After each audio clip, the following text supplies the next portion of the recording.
sholat. Sholat subuh itu 2 rakaat, tetapi ekspresinya 13. Sholat maghrib itu 3 rakaat,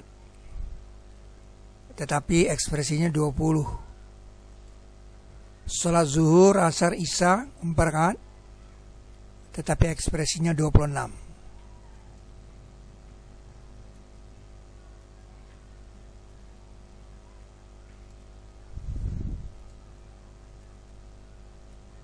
Jika bilangan 13, 20, 26 ini diekspresikan dengan roda gigi, maka roda gigi 20 dan 13 ini persis mengekspresikan roda gigi pada kalender suku Maya. Kalender suku Maya itu dibangun oleh gigi 13 dan 20.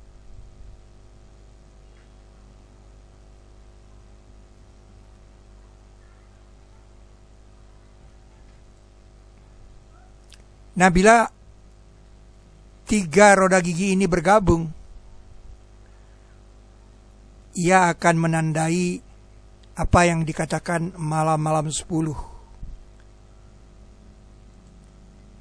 Karena setiap 10 malam,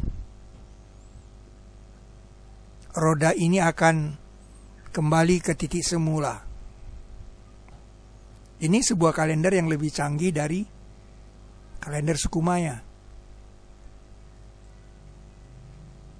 Dalam Al-Quran surat Fajar, surat 89 ayat 1 dan 2 dikatakan, wal fajri walayalin ashr, demi fajar, demi malam-malam 10.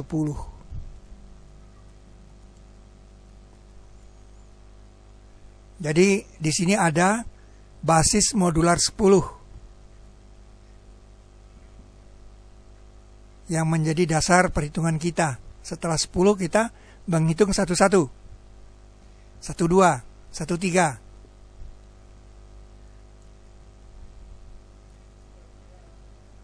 Maghrib itu 20, tetapi witir yang 3 rakaat itu 19. Bilangan 19 ini sama dengan kalimat Bismillahirrahmanirrahim yang 19 huruf. Nah, jika ekspresi ini kita distribusikan menjadi roda gigi juga, seperti ini, maka kita bisa mencari roda gigi induknya, yaitu bumi, yang giginya 12. Nah, karena sholat itu juga sebuah putaran, maka roda gigi sholat itu bergabung dengan roda gigi bumi yang berputar, yang kita sebut roda gigi sholat.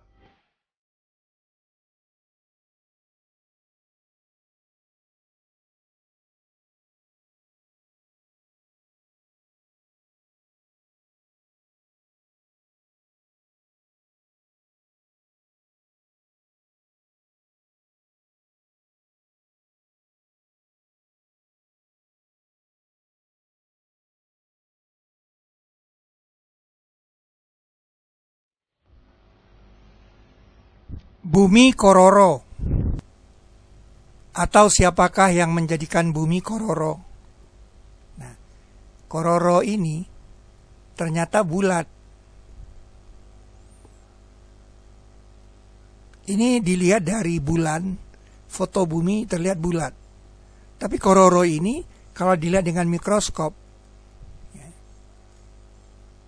itu di sini dikatakan, bukankah kami telah menciptakan kamu dari air yang hina? Maka kami menjadikan dia dalam korori makin. Kororo yang terpelihara. Ternyata dengan mikroskop kita bisa lihat kororo itu bulat.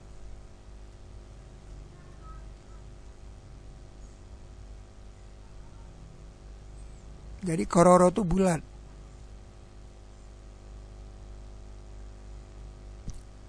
Gerhana 2 kali ruku.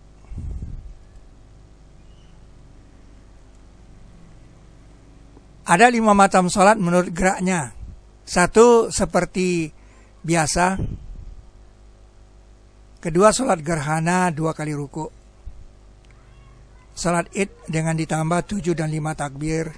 Sholat witir yang 3 rakaat tidak pakai tahiyat awal. Dan sholat mayat tanpa ruku sujud. Ini sholat seperti biasa. Nah, ini sholat gerhana 2 kali ruku. Nah, ini sholat id ditambah 7 takbir pada rakaat pertama dan 5 takbir pada rakaat kedua. Jadi 7 tidak termasuk yang takbiratul ihram, tidak termasuk takbir bangun dari sujud. Nah, salat witir yang 3 rakaat tidak pakai tahiyat awal. Salat mayat tambah ruku sujud. Itu dia 5 ekspresi sholat menurut geraknya.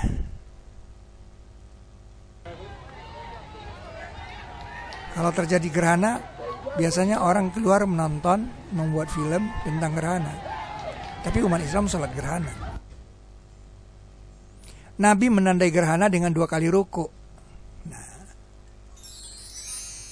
1 kali, 2 kali. 2 kali 90 derajat, 180 derajat. 180 derajat itu adalah garis lurus.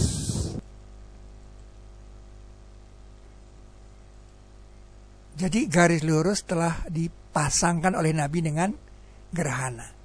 Ratusan tahun kemudian baru orang mengetahui bahwa gerhana bisa terjadi kalau matahari, bulan, dan bumi segaris lurus. Nah, kalau Nabi mendefinisikan gerak ruku 90 derajat, gerak 1 rakaat sholat bisa kita cari. Rukunya 90, maka 1 rakaat sholat itu kurang lebih 360 derajat. Dan itu adalah 1 putaran, dan itu berarti bersujud. Jadi bersujud sama dengan berputar. Disinilah kita memahami pentingnya sujud terakhir.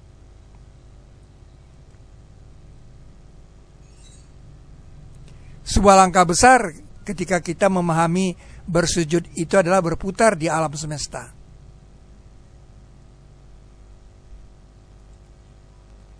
Apa tidak engkau lihat kepada apa yang diciptakan Allah dari sesuatu, melenggang bayangannya dari kanan dan kiri, bersujud kepada Allah, dan dia patuh.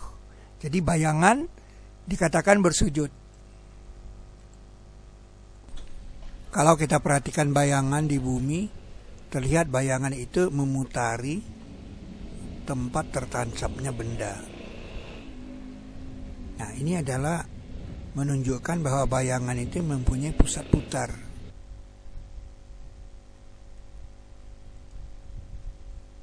Melenggang bayangannya dari kanan dan kiri adalah bersujud kepada Allah. Jadi disinilah dilihatkan bahwa bersujud itu adalah berputar. Tidak mungkin bayangan itu tercampak ke sana. Pasti bayangan itu mengambil satu pusat putar terhadap bendanya.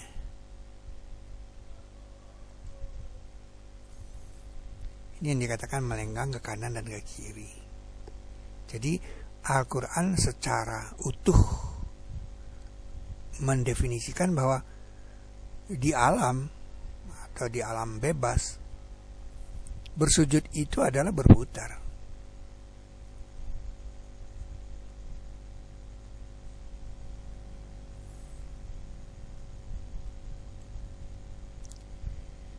Hari Ahad tanggal 27 bulan 5 2012 pukul 16.18 matahari tepat di atas Ka'bah. Nah, pada waktu itu kita berusaha untuk melihat kemiringan daripada bayangan. Nah, inilah arah kiblat.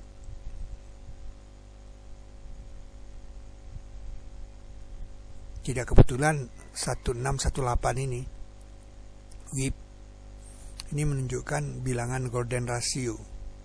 Jadi ketika matahari berada di titik golden mean di negeri Sabak, itu adalah pukul 16.18. Dan matahari dan bulan, aku lihat mereka bersujud untukku, kata Nabi Yusuf alaihissalam. Ya, bagaimanapun juga sujud itu kan gerakan. Jadi kalau bulan bersujud, berarti bulan itu kan bulat, pastilah sebuah putaran. Apa tidak engkau lihat bahwa Allah bersujud kepadanya siapa-siapa di langit dan siapa-siapa di bumi? Dan matahari dan bulan dan bintang-bintang dan gunung-gunung dan pohon dan binatang-binatang.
Dengan demikian kita bisa menurunkan sebuah dalil untuk benda-benda angkasa berputar sama dengan sholat, karena berputar itu sama dengan bersujud.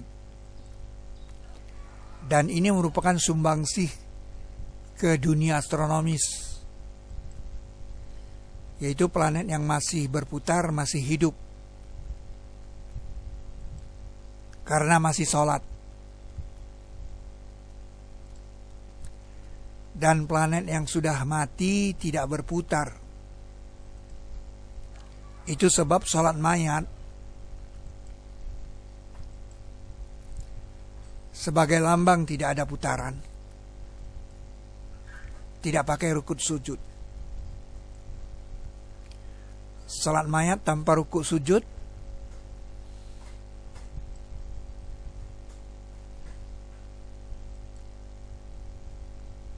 sehingga kita bisa melihat dua ekspresi yang berbeda.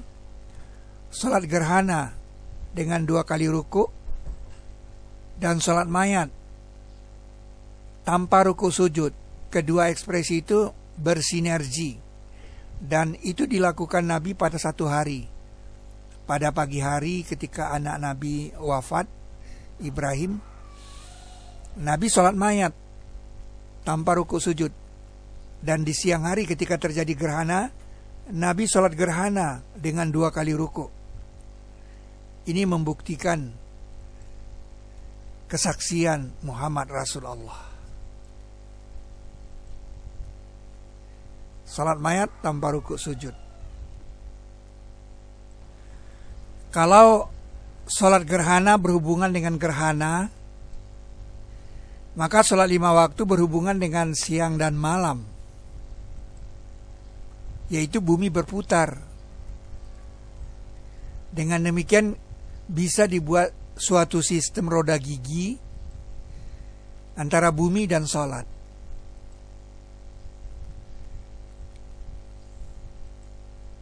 Pertanyaan yang perlu dijawab ialah berapa gigi tersedikit untuk gigi bumi? Jawabnya adalah KPK, kelipatan persekutuan kecil dari bilangan 2, 3, 4, karena 2, 3, 4 ini adalah macam dari rakaat salat. Kelipatan persekutuan kecil dari 2, 3, dan 4 ini adalah 12. Karena semua bilangan di bawah 12 itu bermasalah dengan pembagian yang ditunjukkan oleh garis kuning ini. Maka paling sedikit gigi dari roda gigi yang mewakili bumi harus 12. Jadi inilah roda gigi yang mewakili bumi. Giginya 12, sehingga roda gigi yang mewakili sholat subuh giginya 6. Untuk sholat yang 4 rakaat giginya 3. Dan sholat maghrib giginya 4.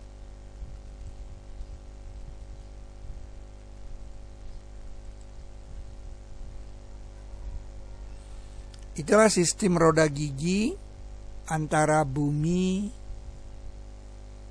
dan sholat yang kita sebut roda gigi sholat.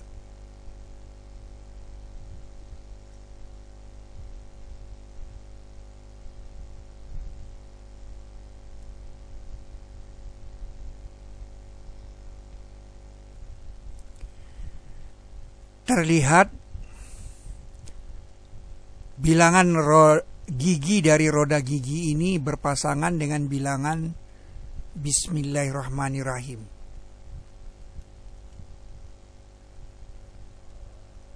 Itu sebab sholat subuh tidak pernah dijamak kemana-mana, karena dia sudah berhubungan dengan 6 huruf Ar-Rahim. Sholat subuh itu roda giginya 6. Sholat asar dan zuhur itu bisa dijamak qasar. Isya dan maghrib juga bisa dijamak qasar.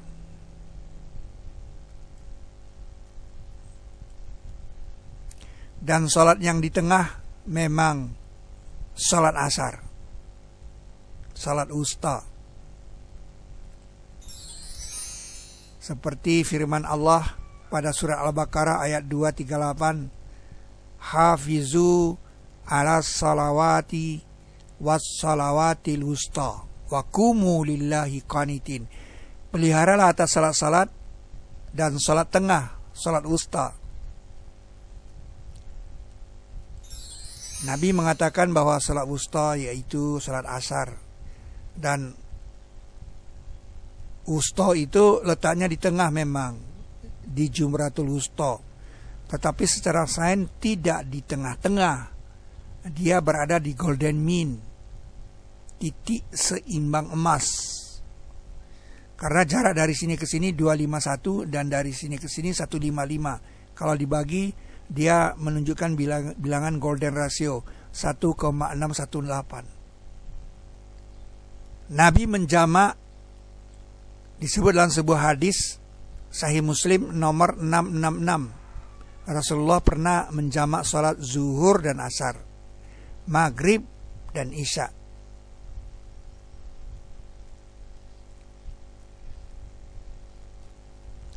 Kalau kita perhatikan bilangan ini, dia mempunyai teman sebanyak 19 buah lagi. Yaitu ini dia. Dan yang diberikan kepada umat Islam itu adalah yang satu itu. Yang satu yang habis dibagi 19. Dan hasilnya ini pun dijumlah sama dengan 17.